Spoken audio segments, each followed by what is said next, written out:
Welcome to Peter and Ruffy's football show here on STV2. The main talking points on tonight's programme. Lennon tells his Hibs players to play the game and not the occasion at Ibrox. Pena gets extra training at Rangers. Aitken becomes Celtic ambassador. Yeah, just a few of the talking points we'll be discussing tonight on the programme. Alan Ruff is alongside me, Peter Martin. Wednesday, our boot room guest is former Partick Thistle defender Des McKeown. Delighted to have Des with us. It was a good night last night in the League Cup for four teams in particular. Celtic, of course, getting a big win. Hibs also with a similar scoreline are into the draw for the quarterfinals of the Betfred League Cup. Livingston had to go to extra time, and there was maybe a shock, Ruffy, because Partick Thistle ended up with a 3-0 win at St Johnstone, which we'll talk about later. Not often you get that sort of scoreline against Tommy Wright's side. Here's a look at the papers first of all to see what the back page headlines caught your eye. So there's Kieran Tierney captaining Celtic to a 5-0 win over Kilmarnock, and there's just a little warning for Rangers player Herrera and how tough it's going to be. And there's also just a little link there to Dunfermline, that story with allegations of match fixing quickly shot down by Dunfermline. And in the Sun, well, it says it all really. Special K, reference to a very special goal from Kieran Tierney. And the Mail, again, just talking about a 5-star performance, and the main man, Kieran Tierney, destined to become a future Celtic captain, but not for a few years yet. Okay, I was at the game last night, Ruffy, 5-0 against Kilmarnock. Celtic romped it, and I have to say, Kilmarnock were so poor, never had a shot on target.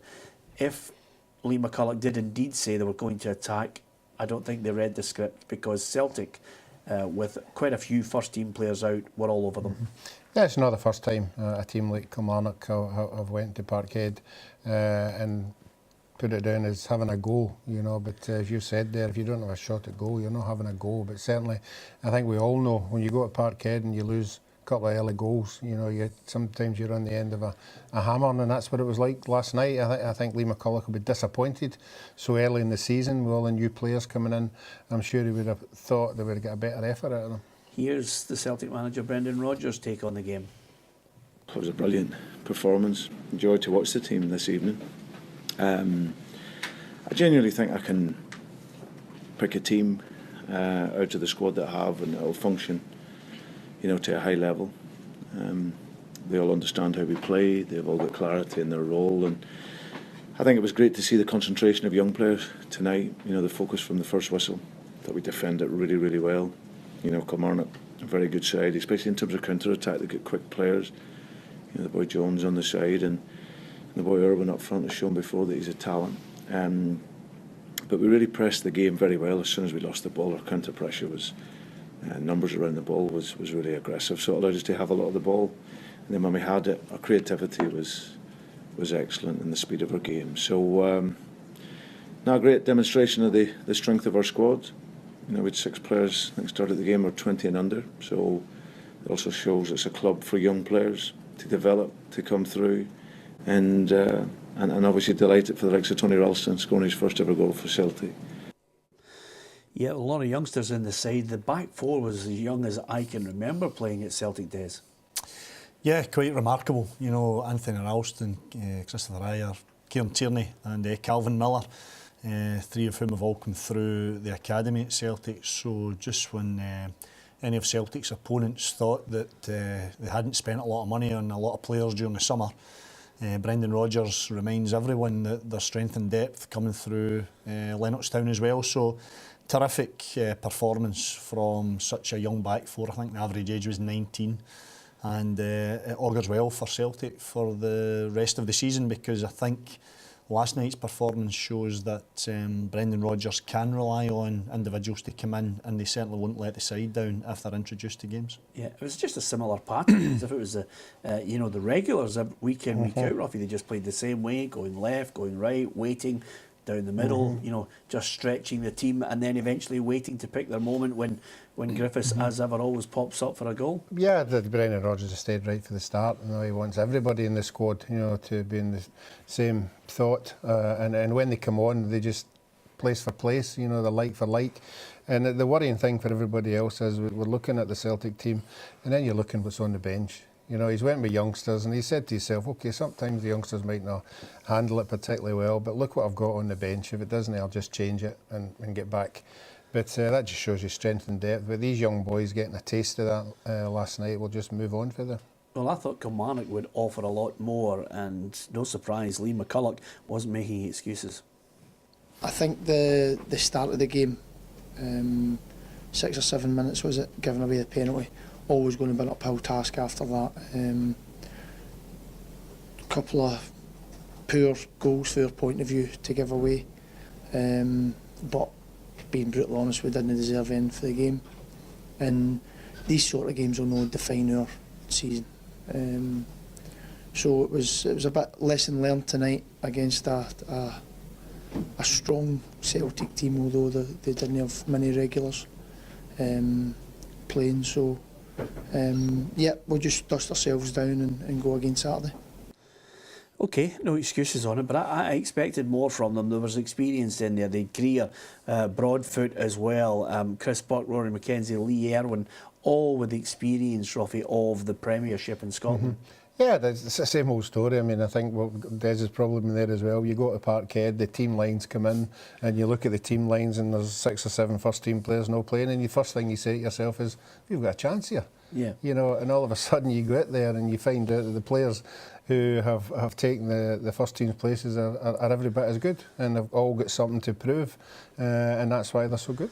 Well, I have to say, penalty soft, but Celtic will be happy to take it.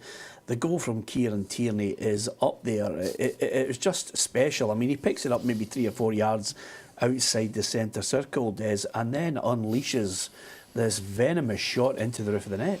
Yeah, and you know, I think Kieran Tierney, you know, spoken so many times over the duration of his career, very young and early stages of his career, but this is a kid that's got everything. But I'll tell you what, Peter, if he can add that type of shooting into his regime, then he's more than special, because it went in like an absolute rocket. You know, I mean, I think everybody in the ground just looked at each other and just couldn't believe what they'd witnessed.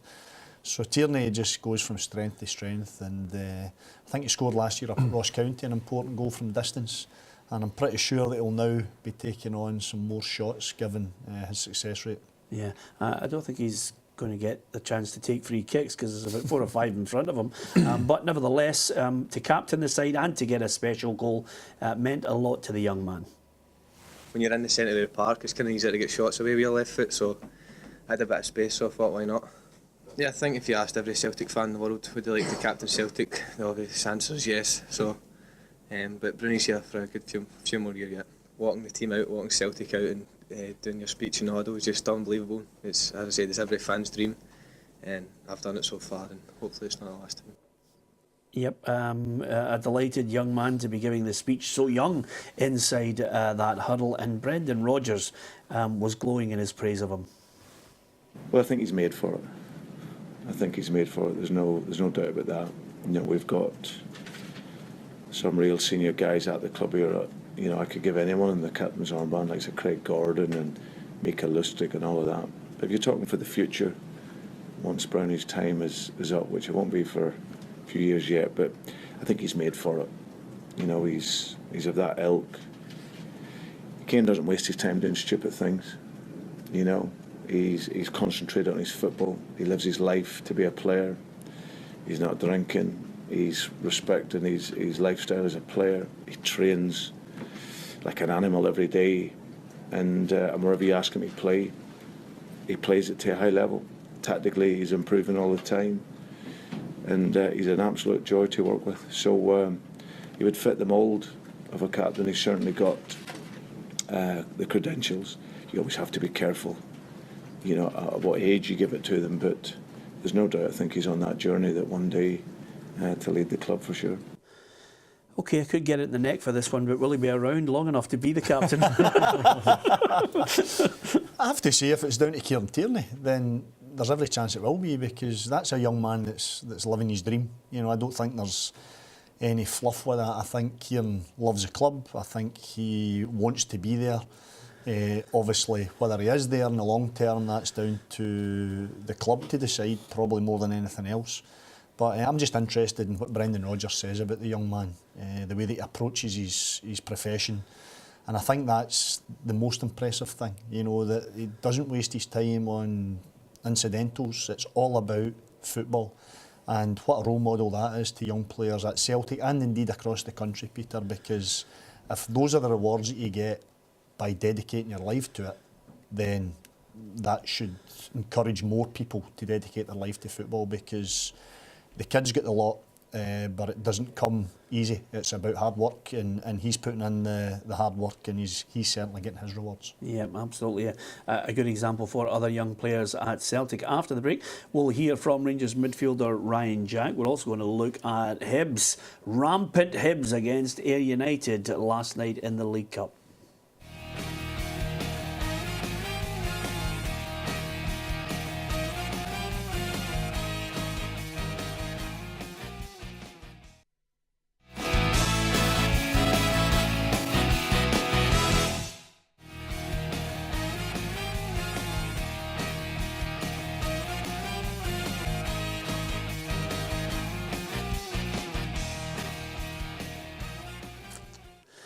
No surprise, Dalglish in there, you know, greatest player ever.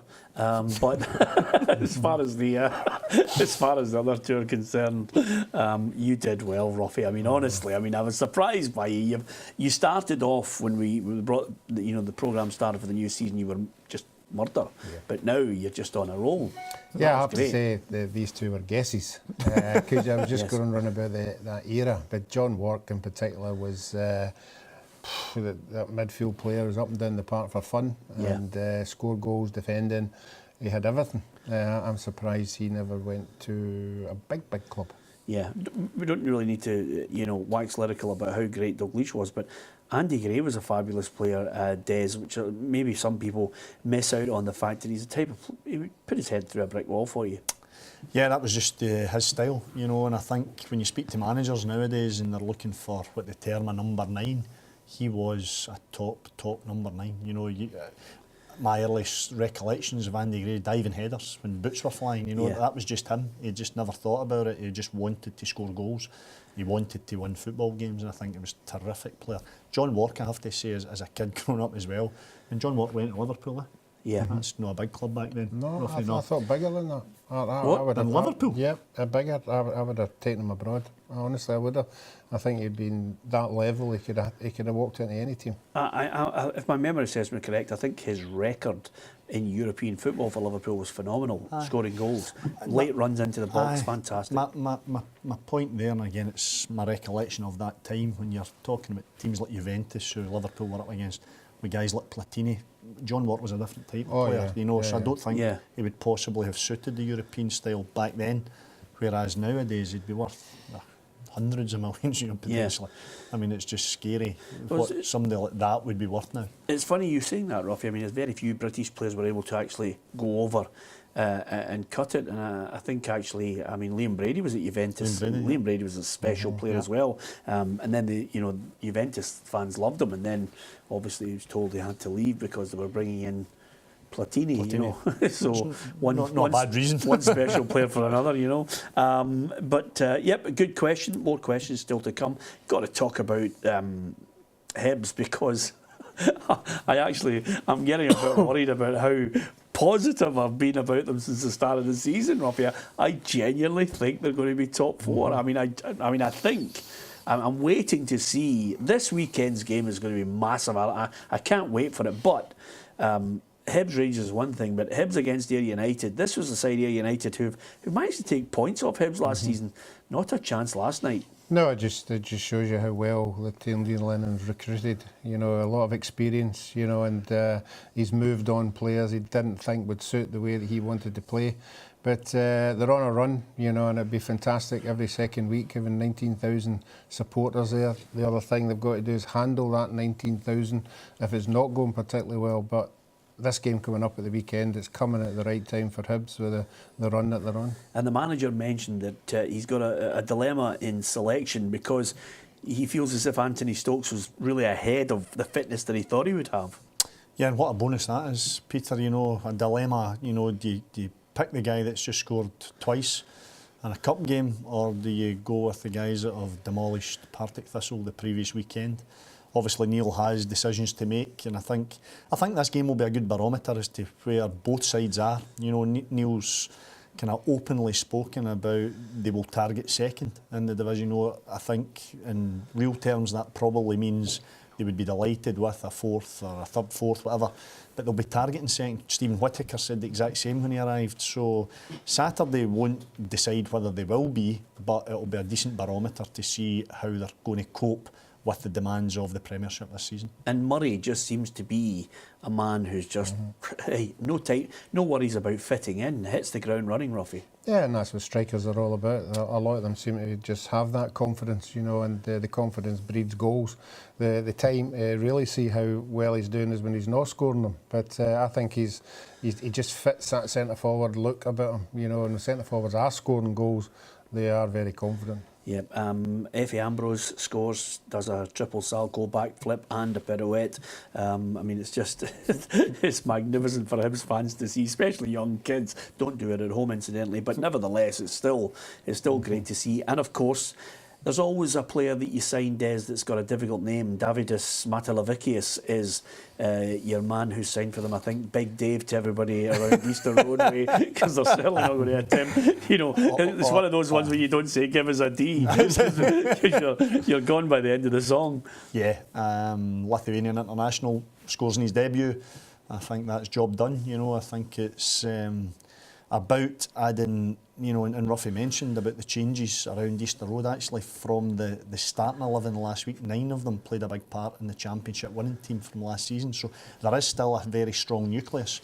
But if you can add guys like Stokes and Whittaker, as well as Slivka and Matalavikius, then, and if they can chip in with goals or performances, then it does augur well for Hibs. And you can understand one man who knows more than most what it's like to go to Ibrox with a hostile atmosphere, and boy will it be hostile on Saturday, Ruffy. Neil Lennon has emphasised to the players, play the game, not the occasion, and the hype that surrounds it at Ibrox. Well, he's been there himself, you know, and had some torrid times himself, up and down at Ibrox. You know, I think we remember a lot of games that he's so passionate about winning games. I'm sure he'll have that installed into the players. But you're right, there's a way to play at Ibrox. You've got to sort of just settle in, bed yourself in, you know, try and get the fans against Rangers and your own fans and keep them on song. But yeah, I think, I know it's really, really early, but I think whoever wins this game will start having some kind of bragging rights about where they're going to be, just for the media. Just for the media. Yeah, just out of curiosity, explain that last phrase to me. No, I think if Rangers win, they'll be shouting, we're going to be second. If Hibs win, they shout, we are going for second here.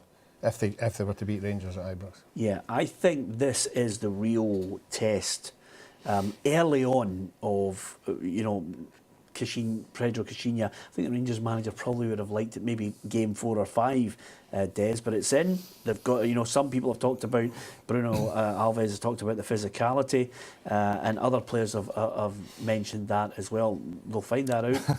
You took the words out of my mouth, Peter. They'll find that out on Saturday, because Hibs are a decent side, a very decent side. They're physical when they need to be. They're quick, they're athletic, they get about the pitch well. All the physical attributes, but they can also play. And, you know, my comment there about 9 of the starting 11 against Partick Thistle were there last year at Hibs, so the manager's comfortable knowing that the players understand what he tries to achieve throughout the game with his, you know, pattern of play, strategy, whatever you want to call it, tactics. Pedro Caixinha is probably still working with players in the very early stages of their career at Rangers, and there's probably still some lost in translation in terms of, you know, exactly what he's looking to do. So it will tell you, it'll probably tell Rangers a bit more than Hibs for getting into this game, coming out the other side of it. obviously a decent victory against Motherwell at the weekend, but I think this is a sterner test for them. Yeah, I'm going to let you hear what Ryan Jack had to say yesterday, because obviously he was being asked about settling in at Rangers. He's building up not a bad partnership. So far, early signs are good with Graham Dorrans, but of course, expectation from the Rangers fans, with this new team under Pedro Caixinha is increasing week by week. So, Ryan Jack is also very well aware of the fact that maybe people will be looking for them to get some sort of trophy this season. As players and as a staff, we're going to put expectations on that we want to win every competition we're in, and I think we've got a strong enough squad, and as I say, if we keep building the spirit and the confidence and the momentum, then I'm sure we'll do well. It's a cup that I've won before, and it's probably the best time in my career, that lifting a trophy and getting that winner's medal in your hand. So I'm sure that, speaking for all the guys in the team, it's something that you want to keep experiencing and you want to have that feeling. So for myself, it's been great, and hopefully I can continue that this year. Okay, that's Rangers. Of course, they are at home against Hibernian on Saturday, and we'll find out probably on tomorrow night's show. We'll discuss the draw and whether they are in there in the quarter-final stage of the competition as well, and who they've been drawn against, because that draw will take place right after the Dundee derby. OK, I've got to talk about your old side, the Jags. That was a shock at McDermott Park. It might have been a shock on paper, Peter, but Partick Thistle have had a reasonable record up there at St Johnstone in the league. You know, they went up there a couple of times and won 1-0, but I couldn't have seen a 3-0 result. You know, obviously with St Johnstone winning at the weekend, but all credit to them. I think Alan's got a reasonable squad there now, and I think they believe that they can get back into that 6th place again, but just have to wait and see what kind of draw they get for the next round. Yeah, Ryan Edwards, it was a screamer. I mean, I think Kieran Tierney will lay claim to the best goal of the night, but hey, Ryan Edwards is up there. That was a great goal. Yeah, terrific strike, and he's a good player. Peter, watched him a couple of times, very technically gifted, but you can actually see he's placed it. You know, he's actually picked it out and curled it into the top corner. Fantastic effort from Ryan Edwards. The interesting thing for me is Chris Erskine scoring again. You know, getting in touch with things, and I think he's a very underrated player. I think he does a great job for Partick Thistle, you know, just linking up with Doolan and getting beyond the striker, and he's one of these guys that he seems to, you know, just keep going on and on. So not all positive for Partick Thistle. I would be questioning St Johnstone right enough. Nobody would have saw that happen, you know, 3-0 at home. Yeah, absolutely, that was a surprise. After the break we'll talk about Livingston. Maybe not a surprise to David Hopkin. One Livy fan asked me a couple of days ago who they thought would win. I said, Falk or Kilbatter. That's the great thing about it. You annoy fans and then they text you to remind you of what happened in that match.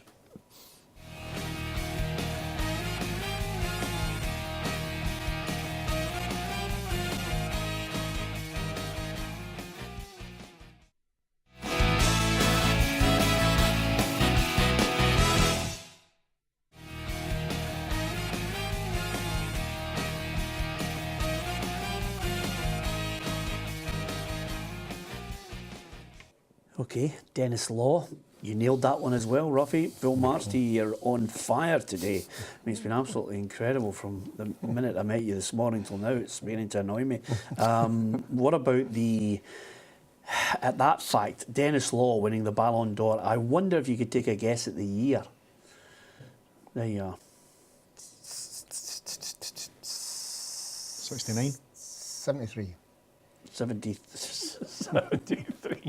Dennis was 60 then? Dennis was coming to the end of his career in 73. It was 1964. Oh, 4. Which is an indication of see what he does. How good because he was.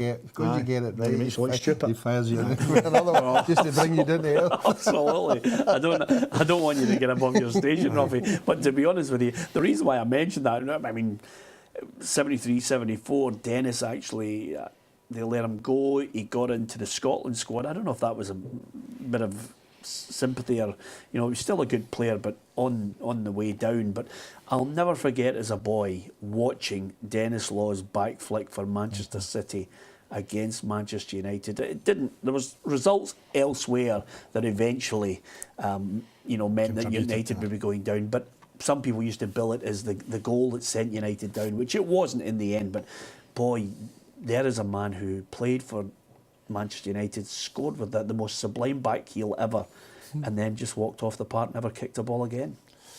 What a way to go. Yeah. It was, that's a seminal moment in English football history. That will always be remembered, given what he had contributed to Manchester United for that to then happen. Won't be the thing that he'll be remembered most for, probably by the Man United fans, but there'll be a few that will still hold it against him. There are people with long memories everywhere, Des, you're absolutely right. Okay, it would be remiss of me not to mention the other scoreline. It was somebody who, maybe not an out-and-out Livingston fan, but they did say to me, how do you think it's going to go? And I thought Falkirk would edge that one. It went all the way through to extra time, Ruffy, before Livingston triumphed in the game. But full marks to them, they did. It's been a tough old week for Peter Houston. Yeah, I think in this competition you like to see one of the smaller clubs getting a wee run in it. Obviously when the draw comes out, they'll be hoping they can stay away for the big ones and get a further run. That's what he'll be trying to do. But I think Livingston, year on year, have got more and more professional. I think they're getting harder to beat.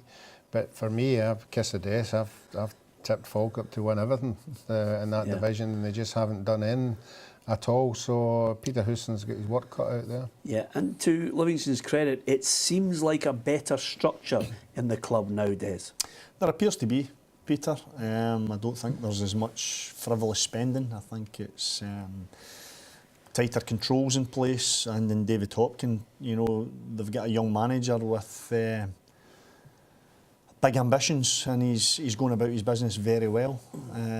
He's delivered the championship last season. This year will be an interesting one in terms of where they're likely to finish, what their expectation levels are, and how does their budget compare to the other clubs in the division. But that's certainly a fantastic start in terms of the Drewby Dunfermline at the weekend, but in terms of playing against one of the fancied teams within the division for the title, they've beaten them. So that can only be a positive for David Hopkins' players. Yeah, absolutely. Congratulations to Livingston. Here's confirmation of the results from last night. And on, as you can see there, Celtic, Livingston, Hibs and Partick Thistle all into the draw, which we will discuss on tomorrow night's programme, as well as the scores from the matches taking place as we are on air at this minute. A couple of things I want to get your thoughts on as well, Ruffy. There is a story when we were at the game last night, that there was a story breaking, which was from Dunfermline. This is, of course, an investigation which seems to have grown arms and legs, suggesting that there was some sort of collusion, allegations of match fixing between Rangers and Dunfermline when Rangers won the title on that last day. There is no concrete evidence anywhere that I'm aware of that highlights this, whether even it's a recorded interview with Jimmy Calderwood or any evidence whatsoever that's on paper to substantiate a claim that there was match fixing from Dunfermline. And this is, of course, a Dunfermline club that were in deep trouble, eventually with administration problems as well, Ruffy. Yeah, and I'm trying to think back to that particular day when the both games were getting played. And I think it was Chris Sutton that sort of started the ball rolling in that one. When he got interviewed after the game, he actually stated that he thought there was something amiss in that game. I just remember watching the games, and I think his exact words, Ruffy, were we kind of knew they were going to lie down. It was along that line. Yeah, I don't think they did. I think I'm trying to go back to the games, and I thought they were just two good games, two teams going for the jugular, and that's what they did. They went and won the game quite comfortably. Yeah, one of my the other point here, which is not to be forgotten, Des, and one of the memories of it, I think I was working and commentating on the game at Rugby Park between Celtic and Kilmarnock. Alan Thompson missed a penalty, and at that exact moment, I think it was Ronald de Boer who actually scored for Rangers at Ibrox. I mean, it was going one way, then the other. One team scores, and then the title's going that way. We had a period of about 4 or 5 years where it was all nip and tuck. But this story has been quickly nipped in the bud by Dunfermline. What comes out after it, if someone comes up with evidence, then you can start to take these things seriously. Yeah, I think Ross MacArthur, the Dunfermline chairman, comes out with a bit of credit here, Peter. I think he's been trying to be open and transparent with his own fans and indeed people who have asked questions of the club's feeling around various different issues in Scottish football.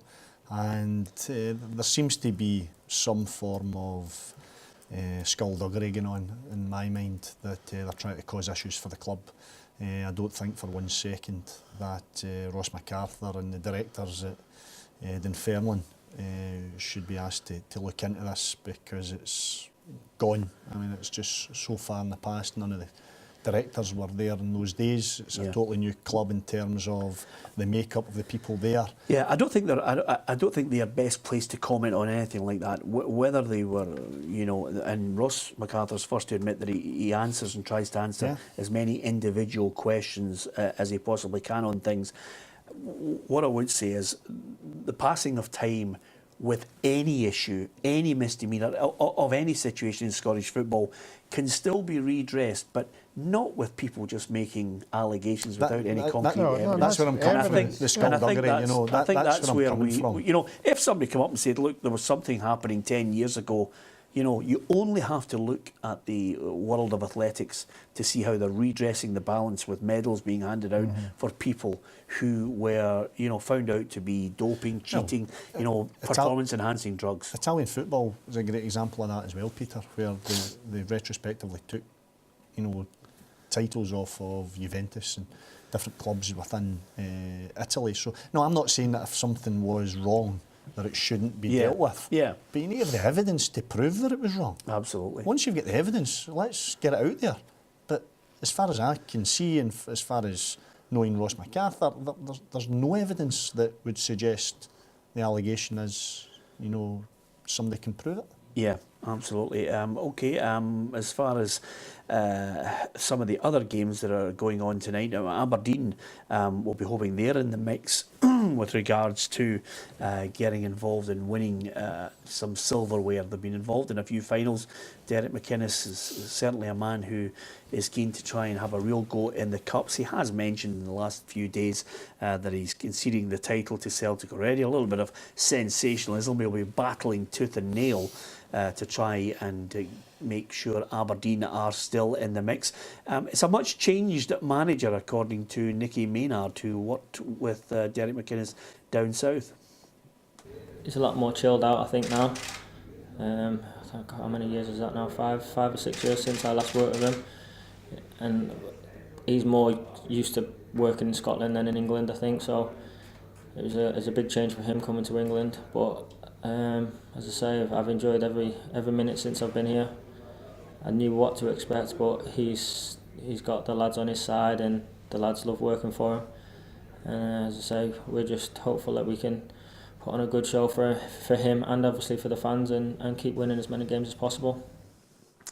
You can always tell when a player is new to Scottish football. It's intense. It doesn't look as if he's enjoying himself in any capacity there. That's called the PR department have got to you. First of all, Ruffin said, don't laugh, be intense, be very, very cagey at any question that's asked of you, because Nicky Maynard looked like a rabbit in the headlights there. Yeah, then obviously if you're not thrown up in front of it, you got to watch what you're doing, because sometimes the easiest thing you can say can be picked up.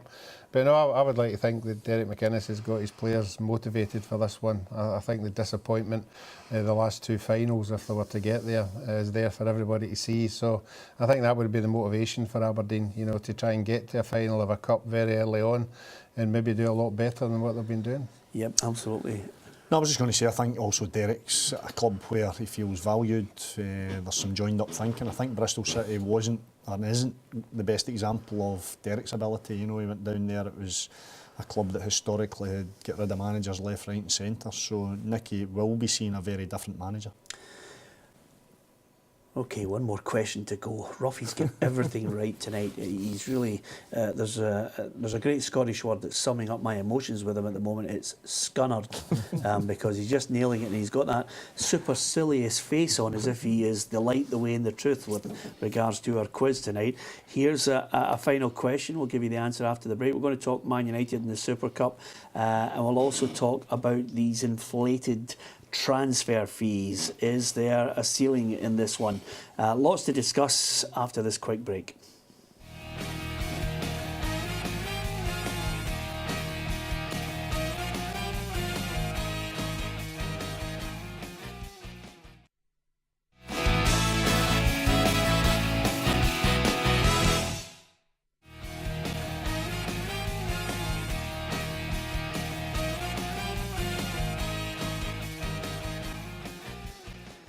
Okay, I know. It was an easy one. I'd completely forgotten all about the fact, Ruffy. Look at your face, look at you.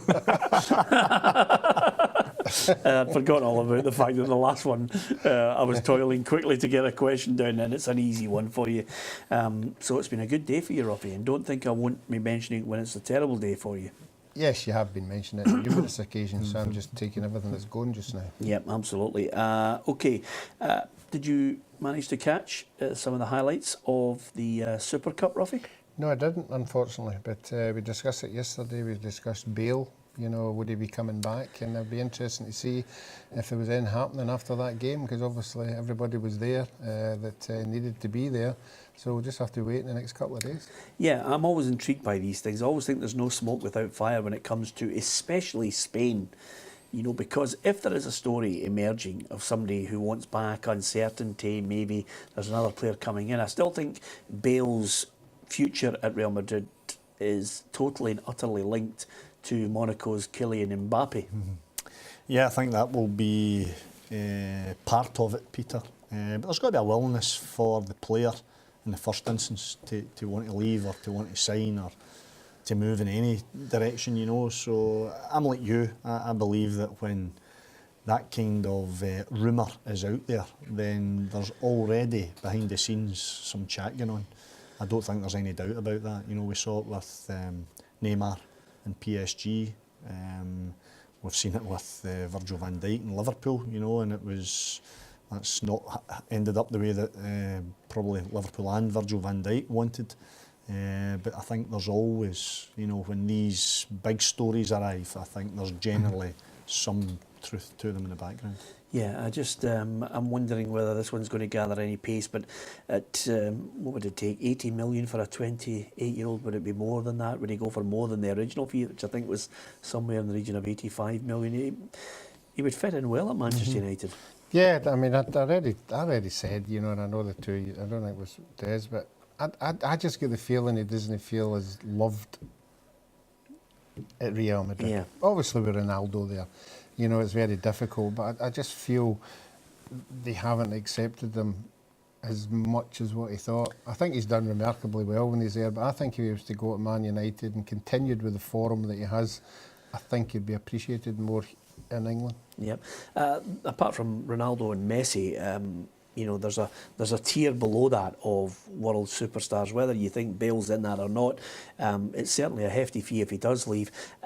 Premier League chief executive Richard Scudamore says that he doesn't expect England to be paying £200 million for any player anytime soon, the way you know, the Qatari-owned Paris Saint-Germain have really pushed the boat out to get a world superstar in Neymar as well. In fact, possibly, I'm leaving myself open in there, Neymar could be in that bracket with Neymar, Ronaldo and Messi, unless you've got someone else who makes it a fourth player. No, I think from a marketable point of view, Peter, and I think, you know, the feedback after Neymar has gone to Paris and the amount of jerseys they sold right away with his name on it, from a marketable perspective, I think they are the three world superstars. Yeah.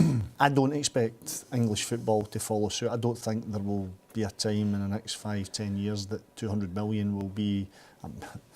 that might be too long away. You know, in the next couple of years anyway, 200 million would be a fee that anybody in England would pay. I think that there will be less chance of that happening on these shores than there is elsewhere in Europe, particularly Paris, where obviously the amount of money involved is just beyond any kind of realm of imagination for particularly Scottish football fans. Yeah, absolutely. That makes a farce of the UEFA fair play as well. The other aspect of this, I had to laugh when Richard Scudamore said it, on the basis that English football, since the Trevor Francis deal, have been guilty of inflating the market right across the last, 3, 4, 5 decades, Ruffy.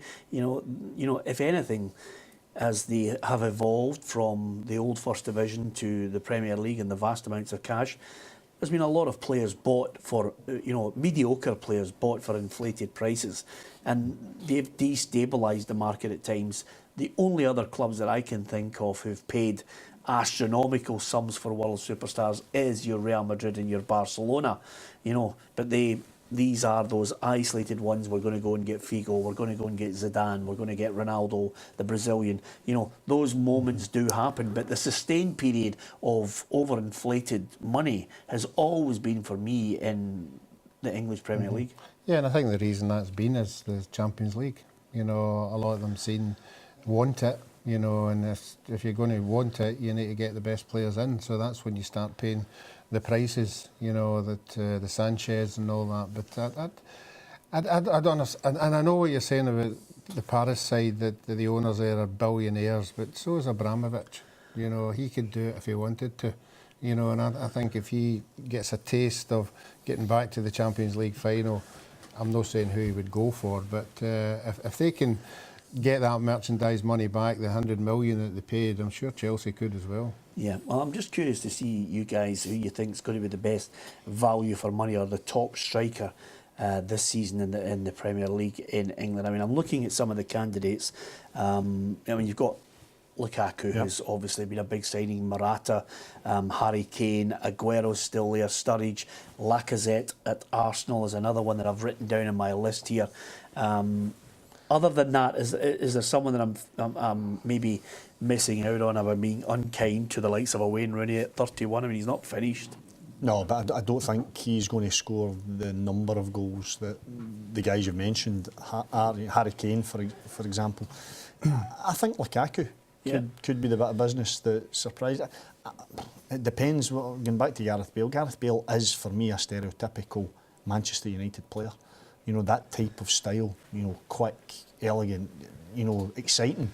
I'm not quite sure that Man United play that way now under Jose Mourinho. So Lukaku has got all the credentials. It's whether or not he gets the supply, because Jose, more often than not, in recent years has been, thou shalt not pass and will try and nick a goal. So Lukaku, for me, would probably be the best value. It's whether or not that comes through with the amount of goals. I'm still a Sanchez fan, if he stays. Yeah. I think he's good to watch. He's very, very sharp. He knows, obviously, where the goal is. He's a striker. But Lukaku would be far. If he was to get the ammunition that he needs, then he would be up there as well. Yeah, I have to be honest with you, I couldn't care if he stayed or decided to go. I'm absolutely bored with that whole story now. It's the longest running transfer saga of all time. Yeah, and I think Arsene Wenger's handled it particularly well. He's sort of stayed away from it when he needed to, and then if he was pressed on it, he's always got an answer. Yeah, just the Premier League is going to start at the weekend. We will cast our eye across it as well on our Saturday football show. You can join us from 2 o'clock on STV2. Des will be out at a key game. We'll get reporters out of the key games in the Premiership and the Championship. We'll keep you up to date with all the goals, managers' interviews, opinion, reaction. It's all there on a Saturday afternoon. Hugh McDonald, Gordon Smith and Ruffy in the chair. There's even arguments as well, but not lunatic arguments. That's been happening somewhere else at the moment, but nevertheless, we like a good debate. Join us if you can for that. 25 years of the English Premier League. I was just wondering if you could give me a top 5 in your mind, Des, of the top 5 players that have graced the Premier League in the last 25 years. I'll go with Shearer. I'd go with Thierry Henry.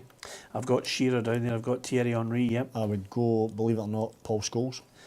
I don't think there's any doubt about that. Yeah, he's good. I would go for Matt Le Tissier.